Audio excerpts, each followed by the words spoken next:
I'm Emily Rooney. Welcome to Beat the Press. Our topics: is the general public as interested in the Whitey Bulger trial as the media seems to be? Community do-gooding or conflict of interest as Channel 5 teams up with NSTAR? And PBS NewsHour under scrutiny for layoffs and its stodgy style. Plus our panel rants and raves of the week. Joining me are Dan Kennedy of Northeastern University, WGBH's Kelly Crossley, Adam Riley, also of WGBH, and John Keller of WBZ-TV. First, after months of anticipation, the James Whitey Bulger trial is finally underway, and the media is covering it with a vengeance. In some ways, that's a good thing, but in other ways, the jury is out. Adam Riley has more.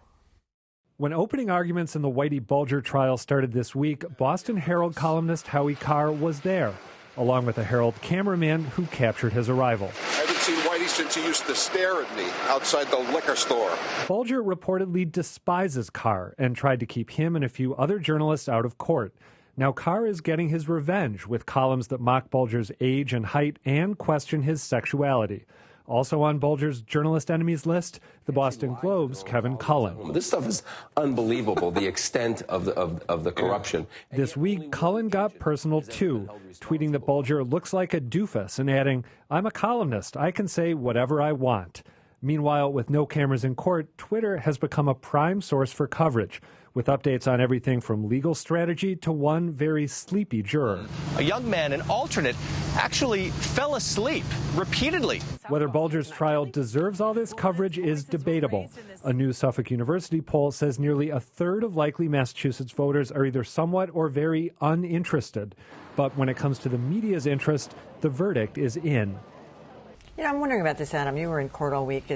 Some of it is because, you know, we've been around, a lot of the journalists covering that trial have been around forever. Mm-hmm. They've seen that the decades have passed while Whitey was on the lam, and we're really interested. But there are people who don't even really know who he is. I mean, young journalists and that kind of thing. And a lot of people weren't here when it happened, and yet we have given it all this intense scrutiny. Yeah, we're giving it a ton of resources, obviously. But as someone who didn't grow up in Boston and you know, learned about this after moving here in the 90s, I kind of feel like even if you didn't grow up here, even if this is new to you, you should be fascinated by it because it's this, you know, epic Shakespearean tragedy. And it's also, as John, you pointed out in a commentary this week, it's this kind of case study and the extent the government will go to get bad guys and in the process become bad itself. You were much more eloquent than I just was, but there's so much. And you know, if you pay attention to this trial, it's like a history of nearly the past half century in Boston. Yeah. So I know a lot of people are not as interested as I am, but again, I feel like they should be. I want to make them interested. Well, you know, I've been saying for a long time that I think that the media have been giving too much coverage to Whitey Bulger. However, this was opening week of the trial, and I think that the wall-to-wall coverage of it during the first week of this monumental case is worth it. As the weeks go on, I would like to see it drop off a little bit, except when there's major developments, and I'm sure there will be some major developments. But, you know, as somebody who has followed this over the years, and, you know, like a lot of us, I know most of the details, you know, incremental things on Twitter about, you know, Whitey's demeanor moment to moment. It's kind of like, well, gee, you know, maybe I ought to change my Twitter feed here. Or get a camera in the courtroom. Yeah, that too, absolutely. You know, that stuff is for the junkies, admittedly. But, Adam, I think you misunderstood that Suffolk poll. If a third of the voters aren't that interested, two-thirds are. No, I could add those two, and yeah, I just was trying to accentuate the negative. Well, math is not my big thing, but that's unusual. I mean, I guarantee you two-thirds of the public isn't that interested in the U.S. Senate race right now. Come on. I'm sorry to break it to you, Dan. This story has everything. Yeah. I mean, first of all, if the charges are true, and there's a mountain of evidence that suggests they are, the man on trial is one of the most vicious serial killers in American history, A. B, as you noted, the whole question of the compromising of the FBI and the government's culpability in all this. And how about as an O.J. Simpson-like test of the ability of the criminal justice system to get a conviction in a high-profile case like this against a superb defense team. You know, that on that level alone, it'll be fascinating. So I think all the elements are there, and bring it on. I want to get to the issue, though, of the columnist taking it personally. When you read some of that stuff, I mean, did you feel like they've turned the story on themselves almost? No, I didn't particularly, because Whitey Bulger or his representatives directed it toward them. So it was fine for them to respond. I mean, that's red meat to them, to be attacked and get a chance to, write back or say something back to somebody who they have covered for a long time. But a comment I wanted to make about this is that for someone like me who's been here some of the years, it's often felt like, for those of you who've covered it for a long time, I was outside the conversation. It's very inside-y.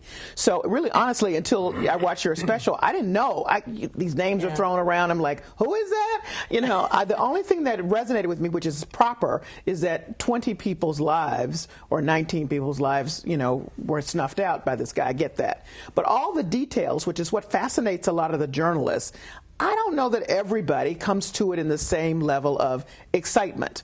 There are more people in Boston, obviously, and it's the way the story is told for the rest of us that really makes you sit up and take notice. That's where Twitter can actually get tricky, because those of us who are in the courtroom periodically, since there are no cameras, we're trying to report as you mentioned, Whitey walks in, Whitey's wearing a Henley shirt. This juror is looking sleepy and nodding off. And the danger, and I've succumbed to this sometimes myself, and I think we're all trying to fight against it, the danger is you report these minute details, either up to the second, physical descriptions from court, or you get down in the legal weeds and you're throwing 3 names at someone involving allegations from 1975 or whatever. And on Twitter, it can be hard to step back and take a more of a 30,000-foot perspective. But you need to, because otherwise, and again, I've been guilty of this, you end up dealing in minutia that people aren't going to be interested in. Let me just make just one point, is that I was very engaged in the O.J. Simpson trial because I felt everybody entered at the same point. So we learned all the stuff together, and then you could figure out how horrible it was. But if you haven't read some of the books, if you don't know some of the players here, you got to ramp up to understand, except when the focus, as I said, is on those victims. That, some of the most powerful stories to me have been, looking, and the Globe did a piece with someone running up to victims saying, "Oh, it's cool that you're here. Isn't that cool that you're here?" And they said, "This is our lives." That's really resonates for folks. Good point.